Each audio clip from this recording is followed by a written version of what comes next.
আমি আপনাদের কাছে বলি, ইংরেজরা মুসলমান ছিল না কাফের ছিল?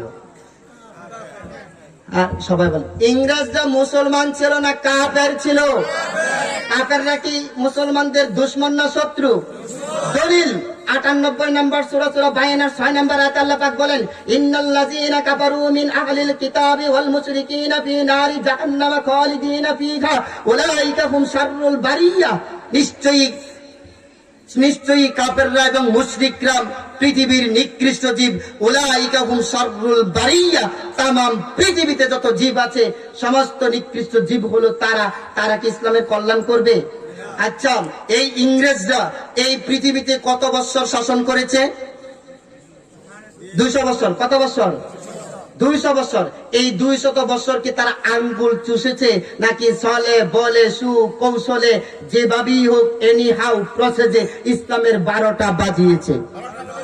সবাই বলেন 12টা বাজিয়েছে মানে? শহীদ তিতুমির নারিকেল বাড়িয়ায় কি নির্মাণ করেছিল?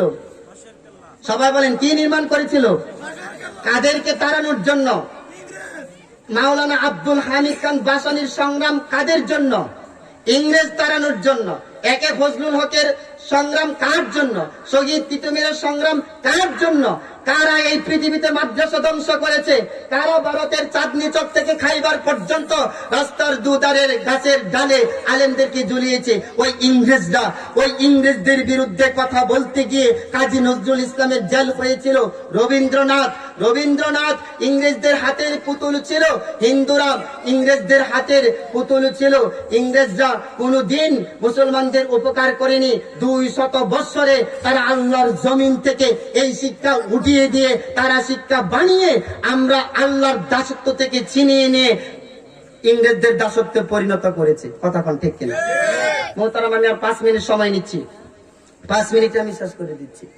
তাহলে ইংরেজরা আমাদেরকে গোলাম বানিয়ে রেখেছে। আজকের পৃথিবীতে যত সিলেবাস চলছে ইংরেজদের সিলেবাস চলছে। আমার আপত্তি নাই, আপনারা আমাকে ক্রস ফায়ারে দিতে পারেন, আপত্তি নাই। আপনারা আমাকে ব্রাশ ফায়ারে দিতে পারেন, আমার আপত্তি নাই।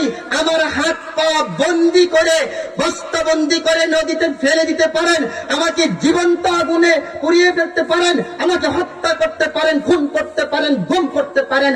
আমার বাড়িতে পৃথিবীর উল্লেখযোগ্য তাফসীর রয়েছে, আমার বাড়িতে পৃথিবীর উল্লেখযোগ্য ইতিহাসের গ্রন্থ রয়েছে, আমার বাড়িতে উল্লেখযোগ্য হাদিসের কিতাব রয়েছে। তাম পৃথিবীর তথ্য ইতিহাস তালাশ করে আমি বুঝিয়েছি 200 বছর শাসন করে তারা পৃথিবীটা এমন নাজেহাল অবস্থায় নিয়ে ছেড়েছে।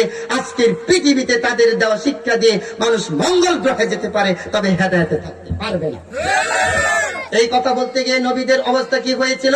আন খাব্বাব ইবনুল আরতে ক্বালা সাকাউনা ইলান নবী সাল্লাল্লাহু আলাইহি ওয়াসাল্লাম ওয়া হুয়া মুতাওয়াসসিদ বারাকাল্লাহু ফি জিল্লিল কাবা আলা তাস্তানসিরু লানা আলা তাদউল্লাহু লানা ক্বালা কানার রাজুলু ফি মান ক্বাবলাকুম ইগফার লাহু বিল আরদ ফায়ুজালু ফিহা ফায়ুজাগু বিল মিনসারি ফায়ুদাগু আলা রাসিহি তাজুল আকারিল ইয়াকুতাতে। সেই যুগের একজন ইমানদাররা খাব্বাব বিন আরত থেকে বর্ণিত, নবীজি কাবার দেয়ালে আরাম ফরমাচ্ছিলেন। এমন সময় গিয়ে বলেছিল, হে আল্লাহর নবী, আপনি আল্লাহর কাছে দোয়া করেন, আপনি আল্লাহর কাছে সাহায্য চান, আমরা পিটুনি খেতে খেতে আর সহ্য করতে পারতেছি না। নবীজি হেলান থেকে পিঠটা এভাবে এনে বলল, তোমাদের কি হলো? কানার রাজুলু ফি মান ক্বাবলাকুম ইখবারু লাহু ফিল আরদ। তোমাদের আগেকার যুগে যারাই তাওরাতের কথা বলতো, যারাই কোরআনের কথা বলতো, যারাই ইনজিলের কথা বলতো, যারাই জাবুরের কথা বলতো, যারাই সহিবার কথা বলতো, তাদেরকে ধরে কমর পর্যন্ত পুঁতে রাখা হতো। ফায়ুজালু ফিহা ফায়ুজাউ বিল মিনসারি, একটা দাঁড়ালো করাত আনা হতো, মাথার সীতা বরাবর করাতটাকে রাখা হতো। ফায়ুশাক্কুস নাইনিম, তারপরে এই করাত দিয়ে জীবন্ত মানুষটাকে চিরে দ্বিখণ্ডিত করে ফেলা হতো। আল্লাহ রাসূল বলেন, ওমা ইয়াসুদ্দু যালিকা দ্বীনি, এই অমানবিক অমানসিক অত্যাচার করার পরেও দিনের একজন দায়ীকে তারা ইসলাম থেকে সরাতে পারেনি। শুধু তাই নয়, ওয়ায়ুমসাতু বিআমসাতিল হাদিদি মা দুনা লাহমিহি মিন আজমিন আও আসাবিন ওমা ইয়াসুদ্দু যালিকা দ্বীনি, লোহার চিরুনি দিয়ে তাদের শরীর থেকে মাংসগুলিকে আলাদা করে ফেলা হতো, তবু তাদেরকে দিন থেকে সরাতে পারিনি। আজকের ব্রিটেন এবং রাশিয়াকে বলে দেই, তোমরা হক কথা বললে জঙ্গি তকমা লাগিয়ে আমাদেরকে জেলে দাও, তোমরা হক কথা বললে বুমের পর বুম নিক্ষেপ করে রাষ্ট্রকে তোমরা বল্টুজার দিয়ে উড়িয়ে দাও। মনে রেখো আমেরিকা নাকানি চোবানি খাওয়া শুরু হয়েছে, মনে রেখো রাশিয়া আফগানিস্তানের হাতে তোমাদের নাকানি চোবানি খাওয়া শুরু হয়েছে। তোমাদের বেলা গড়িয়ে আসছে, তোমাদের দিন ফুরিয়ে আসছে। আগামীর দিন হবে ইমাম মাহাদির দিন, আগামীর দিন হবে ঈসা আলাইহিস সালামের দিন, আগামীর দিন হবে এই কোরআনের দিন। আমরা পৃথিবীর প্রতি ইঞ্চি মাটি আল্লাহর প্রতিটি আয়াত দিয়ে শাসন করব। পৃথিবী আবার সোনার দিন ফিরে পাবে, পৃথিবীর মানুষ আবার ঘরের দরজা খুলে ঘুমাবে, পৃথিবীতে নারীর অধিকার প্রতিষ্ঠিত হবে, শ্রমিকের অধিকার প্রতিষ্ঠিত হবে, মানবাধিকার প্রতিষ্ঠিত হবে।